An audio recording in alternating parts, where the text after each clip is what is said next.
बिस्मिल्लाहिर्रहमानिर्रहीम। अस्सलाम वालेकुम। कैसे हैं आप सब? उम्मीद करती हूँ आप सब ठीक होंगे। आज हम बनाने जा रहे हैं लोबिया। रमज़ान अब माशाल्लाह शुरू हो रहा है तो अफ्तारी के लिए अब चीज़ें हम बनाना शुरू कर रहे हैं। तो ये अब मैंने दही ले लिया है, तकरीबन 3 प्याली है।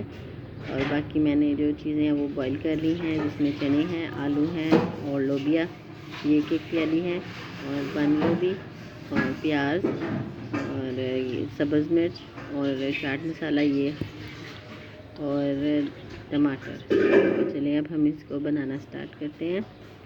सबसे पहले हम इसमें चने डाल लेते हैं। ये मैंने 1 प्याली लिए थे, मैंने दही के हिसाब से इसमें शामिल किए हैं। ये लोबिया है और आलू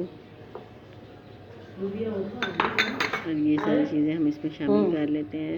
ये देखिए अब सब्ज़ मिर्च है, प्याज और जो बंद गोभी रखी थी मैंने वो।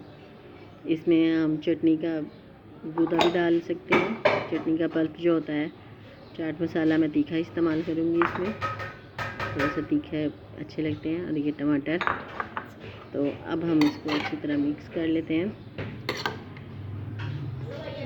इसमें सब्ज़ चटनी भी डाल सकते हैं, बाकी आपकी अपनी मर्ज़ी है, इसको जितना अच्छा करना चाहिए उसमें और चीज़ें शामिल कर लें। तो मेरे पास ये अवेलेबल थी, मैंने इनको शामिल कर लिया है। अब इसको अच्छी तरह मिक्स कर लेते हैं। ये देखिए मैंने मिक्स कर लिया है। अब इतने मज़ेदार लग रहे हैं। ये चाट मसाला भी और साथ में मैंने खरमानी की चटनी ली है। तो इसको भी किसी दिन बनाना सिखाएंगे। अगर आपने मेरा चैनल सब्सक्राइब नहीं किया तो अच्छा सब्सक्राइब कर लें, वीडियो को लाइक और शेयर करें। Thank you. अल्लाह हाफिज़।